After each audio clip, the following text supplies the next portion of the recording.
CM Siddaramaiah ಅವರಿಗೆ ದೈವ ಭಕ್ತಿ ಜಾಸ್ತಿ ಆಗಿದೆಯಾ? ಸಾಮಾನ್ಯವಾಗಿ ತುಂಬ ದೇವಸ್ಥಾನಗಳಿಗೆ ಭೇಟಿ ಕೊಡುವಂಥ ವ್ಯಕ್ತಿ ಸಿದ್ದರಾಮಯ್ಯನವರಲ್ಲ. ಸಾಮಾನ್ಯವಾಗಿ ಕಡಿಮೆನೆ ತೀರಾ ದೇವಸ್ಥಾನಗಳಿಗೆ ಭೇಟಿ ಕೊಡೋದು, ಅನೇಕ ಪೂಜೆ ಪುನಸ್ಕಾರಗಳನ್ನು ಮಾಡುವುದರಲ್ಲಿ ಸಿದ್ದರಾಮಯ್ಯನವ್ರನ್ನ ನಾವು ನೋಡಿರೋದು ಕಡಿಮೆ. ಮುಡಾ ಕೇಸಲ್ಲ ಆದಮೇಲೆ ಅಧ್ಯಾತ್ಮದ ಕಡೆಗೆ ಸಿದ್ದರಾಮಯ್ಯವರು ಮುಖ ಮಾಡ್ತಾ ಇದ್ದಾರೆ. ಸಂಕಷ್ಟ ಪರಿಹಾರಕ್ಕಾಗಿ ಶಕ್ತಿ ದೇವೆ ಮೊರೆ ಹೋಗಿದ್ದರು ಸಿಎಂ ಸಿದ್ದರಾಮಯ್ಯ ಅವರು. ನಂತರದ ದಿನಗಳಲ್ಲಿ ಪ್ರತಿ ಹಂತದಲ್ಲಿಯೂ ಕೂಡ ಸಿಎಂಗೆ ಯಶಸ್ಸು ಸಿಗ್ತಾ ಹೋಗ್ತಾ ಇದೆ. ಸಂಕಷ್ಟಗಳಿಂದ ಒಂದು ಕಡೆ ಸಿಎಂ ಸಿದ್ದರಾಮಯ್ಯ ಅವರು ಪಾರಾಗ್ತಾ ಇದ್ದಾರೆ, ಮತ್ತೆ ಯಶಸ್ಸಿನ ಲಯಕ್ಕೆ ಸಿಎಂ ಸಿದ್ದರಾಮಯ್ಯ ಅವರು ಮರಳುತ್ತಾ ಇದ್ದಾರೆ ಕೂಡ. ಚಾಮುಂಡಿ ತಾಯಿಯ ಆಶೀರ್ವಾದವೇ ಇದಕ್ಕೆಲ್ಲ ಕಾರಣ ಎಂಬ ಮಾತು ಕೂಡ ಒಂದು ಕಡೆ ಕೇಳಿ ಬರ್ತಾ ಇದೆ. ಚಾಮುಂಡಿ ತಾಯಿಗೆ ಚಿನ್ನದ ರಥವನ್ನು ಮಾಡಿಸುವ ನಿರ್ಧಾರ ಎನ್ನುವ ಮಾತು ಕೂಡ ಒಂದು ಕಡೆ ಕೇಳಿ ಬರ್ತಾ ಇದೆ.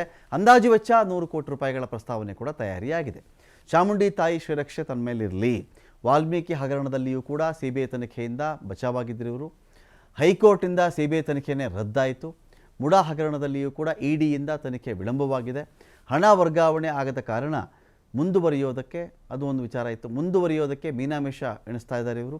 3 ಬೈ ಎಲೆಕ್ಷನ್ಗಳಲ್ಲಿ ಕಾಂಗ್ರೆಸ್ ಅಭ್ಯರ್ಥಿಗಳ ಗೆಲುವು ನಾವು ನೋಡ್ತಾ ಇದ್ದೀವಿ. ಸಿದ್ದರಾಮಯ್ಯ ಅವರ ಇಮೇಜ್, ವರ್ಚಸ್ಸು ಮತ್ತು ಹೆಚ್ಚಳ ರಾಜ್ಯ ಬಿಟ್ಟು ನೆರೆ ರಾಜ್ಯಗಳಲ್ಲಿಯೂ ಕೂಡ ಸಿದ್ದರಾಮಯ್ಯ ಅವರ ಹವಾ ಇದೆ. ಹೋದ ಕಡೆಯಲ್ಲೆಲ್ಲ ಜನರಿಂದ ವ್ಯಾಪಕ ಬೆಂಬಲ ಕೂಡ ಅವರಿಗೆ ವ್ಯಕ್ತವಾಗುತ್ತೆ. ದಕ್ಷಿಣದ ರಾಜ್ಯಗಳಲ್ಲಿ OBC ನಾಯಕನಾಗಿ ಮುಂಚೂಣಿಯಲ್ಲಿ ಇರ್ತಕ್ಕಂಥವರು ಸಿದ್ದರಾಮಯ್ಯ ಅವರು. ಮುಂದೆ ರಾಷ್ಟ್ರೀಯ ಮಟ್ಟದಲ್ಲಿ ಗುರುತಿಸಿಕೊಳ್ಳುವಂಥ ಒಂದು ಪ್ರಯತ್ನವನ್ನು ಕೂಡ ಸಿದ್ದರಾಮಯ್ಯ ಅವರು ಮಾಡಬಹುದು. ಇದಕ್ಕೆಲ್ಲ ಚಾಮುಂಡಿ ತಾಯಿ ಆಗ್ರಹ ಕಾರಣ ಎನ್ನುವ ನಂಬಿಕೆ ಇದೆ. ಹೀಗಾಗಿ ಶಕ್ತಿ ದೇವಿಯ ಮೇಲೆ ಸಿಎಂಗೆ ಭಕ್ತಿ ಹೆಚ್ಚಾಗಿ ಚಿನ್ನದ ರಥ ಮಾಡಿಸಿಕೊಡುವ ನಿರ್ಧಾರವನ್ನು ಕೂಡ ಸಿಎಂ ಅವರು ಮಾಡ್ತಾ ಇದ್ದಾರೆ ಅಂತ ಹೇಳಲಾಗಿದೆ. ಇದೀಗ ಶಿವಕುಮಾರ್ ಜೋಹಳಿ ಇದ್ದಾರೆ. ಶಿವಕುಮಾರ್ ಜೋಹಳಿ, ಇದರದ್ದು ಚಾಮುಂಡಿ ತಾಯಿಗೆ ರಥ ಮಾಡಿಸ್ಕೊಳ್ಬೇಕು ಅಂತ ಏನೊಂದು ಪ್ರಸ್ತಾವನೆ ಇದೆ ಸಿಎಂ ಅವರ ಮುಂದೆ ಅಂತ ಹೇಳ್ತಾ ಇದ್ದಾರೆ.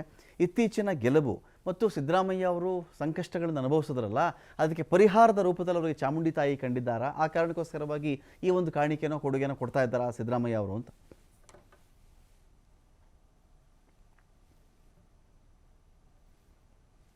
ರಮಕಾಂತ್, ನೀವು ಹೇಳಿದಾಗೆ ಸಿದ್ದರಾಮಯ್ಯ ಅವರು ಮೊದಲಿಗೆ ನಾಸ್ತಿಕರಾಗಿದ್ದಂಥವ್ರು. ಅಂದರೆ ದೇವರು ದಿಂಡಿರು ಅನ್ನುವುದರ ಮೇಲೆ ಹೆಚ್ಚಿನ ಒಂದು ಆಸಕ್ತಿಗಳಿರಲಿಲ್ಲ, ಆದರೆ ವಿರೋಧವನ್ನು ಮಾಡ್ತಾ ಇರಲಿಲ್ಲ.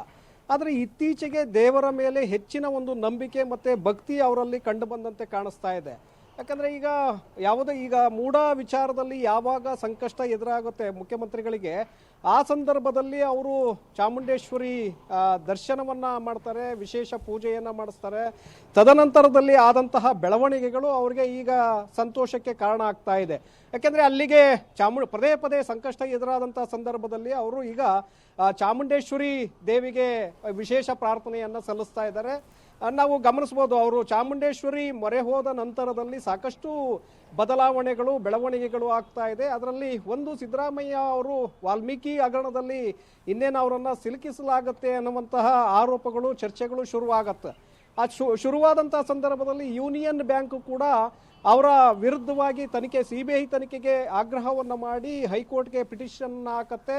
ಆದರೆ ಹೈಕೋರ್ಟ್ ಅರ್ಜಿಯನ್ನು ತಿರಸ್ಕರಿಸುತ್ತೆ. ಅಂದರೆ ನಾವು ಸಿಬಿಐಗೆ ಕೊಡೋದಕ್ಕೆ ಬರೋದಿಲ್ಲ ಅಂತೇಳಿ ಹೈಕೋರ್ಟ್ ಅರ್ಜಿಯನ್ನು ತಿರಸ್ಕರಿಸುತ್ತೆ. ಅಲ್ಲಿ ಸಿದ್ದರಾಮಯ್ಯನವರಿಗೆ ಎದುರಾಗಿದ್ದಂತಹ ಒಂದು ಸಂಕಷ್ಟ ಮರೆಯಾಗತ್ತೆ.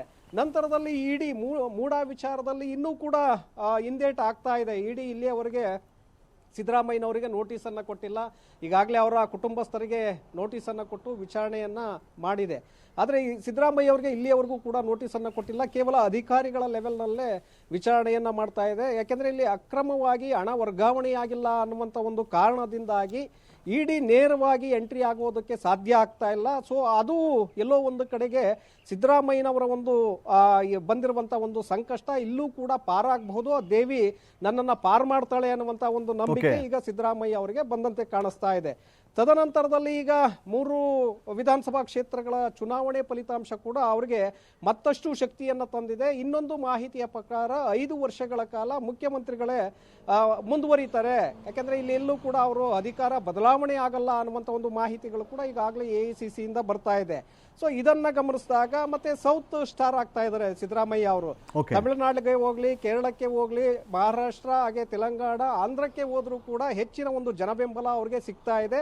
OBC ನಾಯಕರಾಗಿ ಇವತ್ತು ಸಿದ್ದರಾಮಯ್ಯ ಅವರು ಗುರುತಿಸ್ಕೊಳ್ತಾ ಇದ್ದಾರೆ. ಇದೆಲ್ಲವನ್ನು ಕೂಡ ನೋಡಿದಾಗ ಅವ್ರಿಗೆ ಒಂದಾದ ಮೇಲೊಂದು ಸಂಕಷ್ಟಗಳು ಏನು ಎದುರಾಗಿತ್ತು ಅದರಿಂದ ಈಗ ಪಾರಾಗ್ತಾರೆ. ಮತ್ತೊಂದು ಕಡೆ ಅವ್ರಿಗೆ ಅದೃಷ್ಟದ ದಿನಗಳು ಶುರುವಾದಂತೆ ಕಾಣಿಸ್ತಾ ಇದೆ. Ramakant, thank you Shivakumar ಜೋಹಳಿ.